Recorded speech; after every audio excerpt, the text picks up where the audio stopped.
அனைவருக்கும் வணக்கம். Astro mind therapy அன்புள்ளங்கள் அனைவரையும் இந்த புதிய வீடியோவில் சந்திப்பதில் பெரும் மகிழ்ச்சி அடைகிறேன். இந்த வீடியோவோட தலைப்பு அஸ்தங்க குருவின் அதிரடி ஆட்டம் அப்படிங்கிற தலைப்பில் தான் பார்க்க போகிறோம். மீண்டும் தலைப்பை சொல்கிறேன், அஸ்தங்க குருவின் அதிரடி ஆட்டம். இப்போ இந்த குரு பகவான் வருகிற 17/7/2026 அன்று அஸ்தங்கதம் அடைகிறார். தட் இஸ் சூரியனிடம் அந்த பவரை ஒப்படைக்கிறார். தட் இஸ் சூரியன் வழியில் இவர் மங்கி விடுவார், ஒளிந்து கொள்வார். ஸோ அந்த மாதிரி எது வரைக்கும் அப்படின்னா கிட்டத்தட்ட 13/8/2026 வரைக்குமே அவர் அஸ்தங்கத கதியில் தான், அஸ்தங்கத்தில் தான் பயணிப்பார். அவருடைய முழுமையான இதை பண்ண முடியாது. சூரியன்கிட்ட தான் தன்னுடைய பவரை கொடுத்துட்றார், தன்னுடைய பலன்களை கொடுத்துட்றார். இது எப்படி இருக்கும்? இந்த ஒரு 28 நாட்கள், அப்ராக்சிமேட்டாக ஒரு 1 மந்த்துன்னு வச்சுக்கலாம். இந்த 1 மந்த்து நம்ம எப்படி பிஹேவ் பண்ணணும், என்ன மாதிரி சூழல்கள் இருக்கும், அதை தான். இப்போ குரு பகவான் அப்படின்னு எடுத்துட்டாலே அரசனுக்கே ஆலோசனை கொடுக்கக்கூடிய ஒரு கோள், மந்திரி அப்படிம்பாங்க. இவருக்கு அறிவு அதிகம் இருக்கும், அரசனுக்கு அதிகாரம் இருக்கும். அவர் எதுக்கும் கேட்டுக்குவார் மந்திரிகிட்ட, என்ன ஏதுன்னு விவரம். ஏன்னா அறிவாளி மந்திரிங்கிறப்ப. ஸோ இந்த குரு இப்போ அஸ்தங்கதம் ஆகிறப்ப உங்களுடைய அந்த அறிவு வெளிப்படாது. அறிவை வச்சுட்டு நீங்கள் ஏதாவது செஞ்சீங்கன்னா சொதப்பல் தான் வரும்.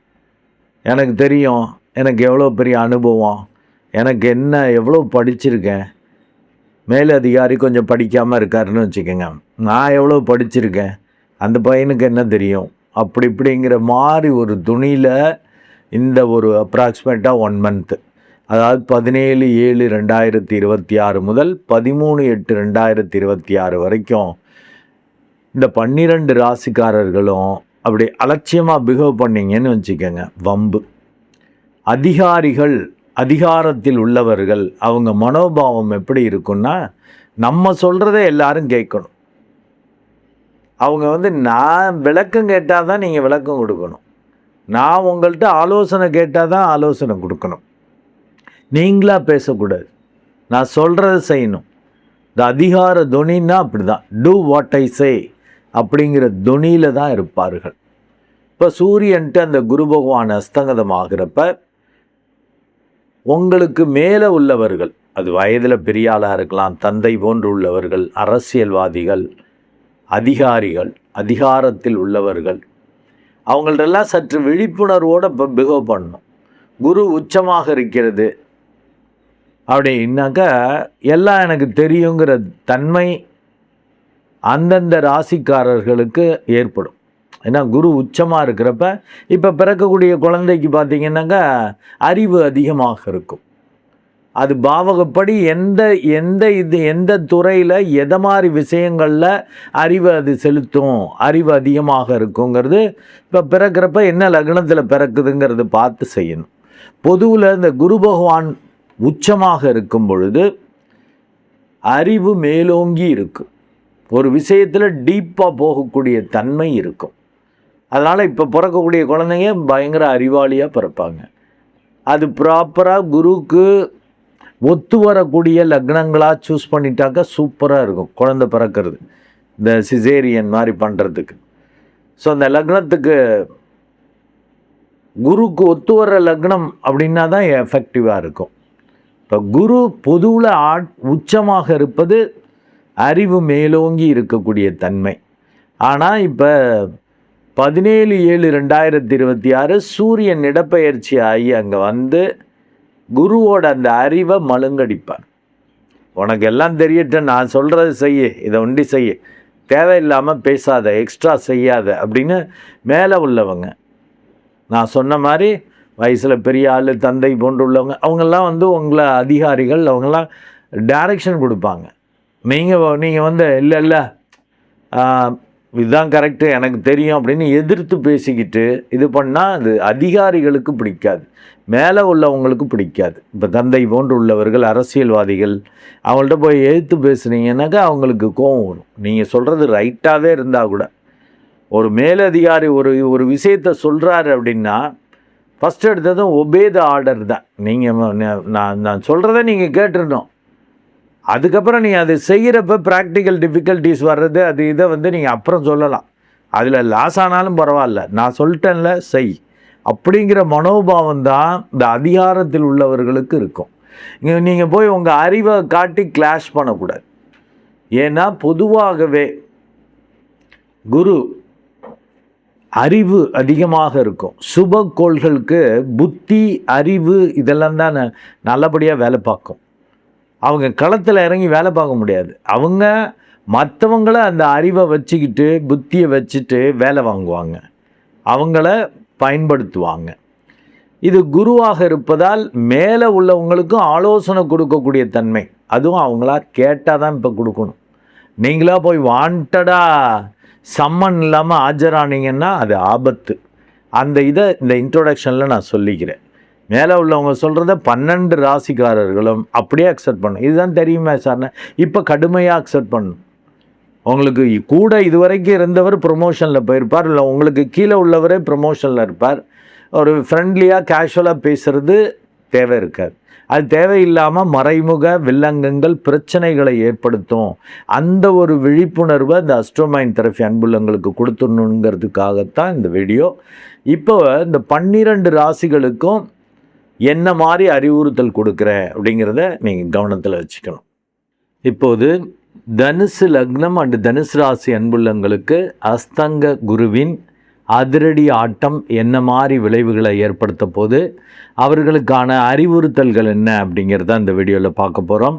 இப்போ தனுசு லக்னம் அண்டு தனுசு ராசி அன்புள்ளங்களுக்கான அறிவுறுத்தல் என்பது பங்கும் மரியாதையும் வர அதிகாரிகள் கூட்டு தேவை. மீண்டும் உங்களுக்கான அந்த தலைப்பை அறிவுறுத்தலை கொடுக்குறேன். பங்கும் மரியாதையும் வர அதிகாரிகள் கூட்டு தேவை. அப்போ பங்கு மரியாதை கிடைக்கணுன்னாக்கா அதிகாரிகள்கிட்ட சேர்ந்துக்கணும். அவங்க கூட்டோடு தான் உங்களுக்கு கிடைக்கும். அவங்கள்ட்ட பகச்சிக்கக்கூடாது. ஏன்னா உங்கள் லக்னாதிபதி ராசி அதிபதி 8ல் போய் மறைகிறார், உச்சமாக இருக்கிறார், அஸ்தங்கதம் வேறு ஆகிறார். அப்போ மேலதிகாரிகள் உங்களுக்கு மேல் உள்ளவர்கள் அவங்கள்ட்ட சரண்டர் ஆகிடணும், அவங்கள்ட்ட கூட்டு வச்சுக்கணும். அப்போ தான் நல்லது. பொதுவாக லக்னாதிபதி உச்சமாகிறது நல்லது. பட் 8ல் போய் உச்சமாகிறப்ப அந்தளவுக்கு வலிமை கிடையாது. அது பேலன்ஸ்டாக ஒரு உச்சம் பெற்ற கோள் பெருசாக கெடுக்காது. அதனால தான் கூட்டு இருந்தால் நல்லது நடக்கும். அது பெரியவங்களோட கூட்டு. ஏன்னா அந்த சூரியனும் அங்கே இருக்கிறார். சூரியன் உங்களுக்கு பூர்வ பாக்கியாதிபதியாக வருகிறார். அவர் 8ல் போய் மறைகிறதும் அவ்வளவு நல்லதல்ல. நல்ல மெடிடேட் பண்ணிக்கணும். ஏன்னா 1-4 குடையவன் லக்னாதிபதி அஸ் வெல் அஸ் வித்தை திறமைக்குரியவன். அவன் போய் உச்சமாகிறப்ப எனக்கு எல்லாம் தெரியும். பொதுவிலேயே தனுசு லக்னத்துக்கு மேட்டிமை குணம் இருக்கும். நான் நல்லவன், சிறந்தவன், மற்றவங்களுக்கெல்லாம் அப்படி உதவி செய்கிறவன், அப்படி இப்படின்னு அந்த ஒரு உணர்வு இருக்கும், அந்த ஒரு ஃபீல் இருக்கும். நீங்கள் எல்லாரும் விட ஒரு படி மேலேங்கிற மாதிரி ஒரு நினப்பு தான் உங்களுக்கு இருக்கும். ஏன்னா காலப்புருஷ தத்துவப்படி 9வது ராசிங்கிறப்ப அப்படி தான் வரும் அந்த மேட்டிமை குணம். அந்த லக்னாதிபதி உச்சமாகிறது மட்டுமல்ல, 4ஆம் இடத்ததிபதியாகவும் அவர் வரார். என்ன மாதிரி படித்தவன் கிடையாது, என்ன மாதிரி வித்தை திறமை உள்ளவன் கிடையாதுங்கிற ஒரு செருக்கு உங்கள்கிட்ட இருக்கும். இப்போ அது உச்சமாகிறப்ப ஓவராக பண்ணிட்டீங்கன்னா வம்பு. 8ல் மறைகிறப்ப கூட்டு சேர்ந்து தான், கூட்டாளிகள் வழியாக தான். உங்களுக்கு டைரெக்டாக நீங்கள் அடித்து தூக்க முடியாது, ஜெயிக்க முடியாது. அது யாரோட கூட்டு சேரணும் அப்படின்னா சூரியன் இருக்குது. சூரியன்னாலே உங்களுக்கு மேலே உள்ளவங்க, வயதில் பெரியவங்க, தந்தை போன்றுள்ளவர்கள், அதிகாரிகள், அரசியல்வாதிகள், அது மாதிரி அவங்க கூட சேர்ந்து நீங்கள் வேலை பார்க்கணும். பூர்வ பாக்கியாதிபதியும் 8ல் போய் மறையிறது நல்லதில்லை. மேலோட்டமாக பார்த்தா மெடிடேட் பண்ணிட்டீங்கன்னாக்கா இறுதி வெற்றி இருக்கும். பெரியவங்க அனுசரணையாக உங்களுக்கு நீங்கள் ஜஸ்ட்டு இனிஷியேட் பண்ணிங்கன்னா நீங்கள் ஒரு ஸ்டெப் எடுத்து வச்சு அவங்க 5 ஸ்டெப் எடுத்து வச்சு உங்கள்கிட்ட வருவாங்க. ஏப்பா இவன் நல்லவன்ப்பா, நேர்மையானவன், கரெக்டாக இருப்பான் அப்படின்ட்டு வருவாங்க. அதனால தான் அதிகாரிகள் கூட்டு தேவைன்ட்ட. பங்கும் மரியாதையும் வர அதிகாரிகள் கூட்டு தேவை. ஏன்னா உங்களுக்கு 9ஆம் இடத்ததிபதி 8ல் போய் மறையுது. 5ஆம் இடத்ததிபதி, அதாவது அதிர்ஷ்டத்தை கொடுக்கக்கூடிய இந்த பூர்வ பாக்கியாதிபதி 6ஆம் இடத்துல போய் மறையுது. அப்போ எதுவும் ஈஸியாக கிடைக்காது. அலைச்சல், விரயம், கடன், போட்டி, பிரச்சனைகள், உடம்பு சரியில்லை, இதோட கஷ்டப்பட்டு தான் அடையிற மாதிரி இருக்கும். கூடவே பாதகாதிபதியான புதனும் வலுக்கிறார். 7-10 கூடைய உங்களுக்கு பாதகாதிபதியான புதன் ஆட்சி வக்ரம்ங்கிறது உச்ச பலனை கொடுப்பார். அவரும் அஸ்தங்கதமாயிருக்கிறது ஓரளவு நல்லது. பெரியவங்கள்ட்ட சொன்னீங்கன்னா அவங்க கட்டுப்படுவாங்க. பெரிய பாதகங்கள் அவங்களால உங்களுக்கு செய்ய முடியாது. ஸோ பாதகம் இல்லாமல் தப்பிக்க முடியும். ஆனால் பாதகாதிபதி வலுக்கிறது அண்டு அர்த்தாஷ்டம சனியாக சனி பகவான் 4ஆம் இடத்துலேருந்து சிக்கல் பண்ணுறது. ஸோ சனி குரு அந்தளவுக்கு நல்லா இல்லை. அதனால் பெரியவங்கள்ட்ட கூட்டு சேர்ந்துடணும். நீங்கள் என்ன சொல்கிறீங்களோ செய்கிறேன் சார், ஏதோ பார்த்துக்கு செய்யுங்க, எனக்கு கிடைக்க வேண்டியதை முறையாக சரியாக நீங்கள் கொடுத்துருவீங்க, நான் கேட்கவே வேண்டாம், நீங்களே கொடுத்துருவீங்க அப்படின்னு அவரை கூட்டு சேர்ந்து அனுசரணையாக பேசிக்கிட்டால் தான் நல்லது. ஏன்னா இல்லாட்டி உங்களுக்கு 5 கூடையும் 6ல் இருக்கிறப்ப மற்றவங்கள்ட்ட உள்ள நல்லதை பார்க்குறத விட கெட்டதை பார்க்கக்கூடிய தன்மை வரும். அதனால் மன உளைச்சல் வரும். எல்லாம் அப்படியே கெட்டவங்களாக இருக்காங்க, ஒழுங்கு இல்லை அப்படிங்கிற மாதிரி ஒரு ஃபீல் ஆகும். 3ல் உள்ள ராகு, 9ல் உள்ள கேது மெடிடேட் பண்ணிட்டீங்க அப்படின்னா வித்தியாசமான முயற்சிகள், வித்தியாசமாக ஏதாவது செஞ்சு முயற்சி செஞ்சு பேசி பெரிய அளவுக்கு மரியாதை கிடைக்கும்படி உங்களால் செஞ்சுக்க முடியும். மெடிடேட் பண்ணல அப்படின்னா 8ஆம் இடத்துல போய் அந்த குரு பகவான் இருக்கிறப்ப ஆக்சிடென்டலாக நீங்கள் என்ன பண்ணுறீங்க, என்ன பேசுகிறீங்க, என்ன செய்கிறீங்கன்னு தெரியாது. பெருமை, புகழ், மரியாதை கிடைக்கும்னு தேவையற்ற விரயத்தை செஞ்சிருவீங்க. வந்த காசை விட்டுருவீங்க. கிடைத்த பங்கை கெடுத்து விட்டுருவீங்க. உங்கள் வித்தை திறமை, அவன் வித்தைக்காரன் திறமைக்காரன் தான், ஃபைனலாக என்னாச்சு, வேஸ்ட்டாக லாஸாக தானே இப்போ உட்காந்தோம் அப்படிங்கிற மாதிரி உங்கள் பார்ட்னர் கூட இருக்கிறவங்க, ஈவன் பெரியவங்கள்ட்ட பார்ட்னர் கூட்டு தேவைன்னு சொன்னேன் இல்லையா, பெரியவங்களும் அப்படி தான் நினைப்பாங்க. நல்ல அறிவாளி தான், அதனால் பொதுவாக சொல்லுவேன் அறிவாளிகள் ஜெயிப்பதில்லைன்ட்டு. இந்த குரு உச்சமாக இருக்கிறது, ஒரு உங்கள் லக்னாதிபதி வலிமையாக இருக்கிறது ஒரு வகையில் பாசிட்டிவ்னா, 8ல் இருக்கிறது ஆக்சிடென்டலாக ஏதாவது செய்வீங்களே, எதிர்பாராமல் ஏதாவது செஞ்சுருவீங்களே.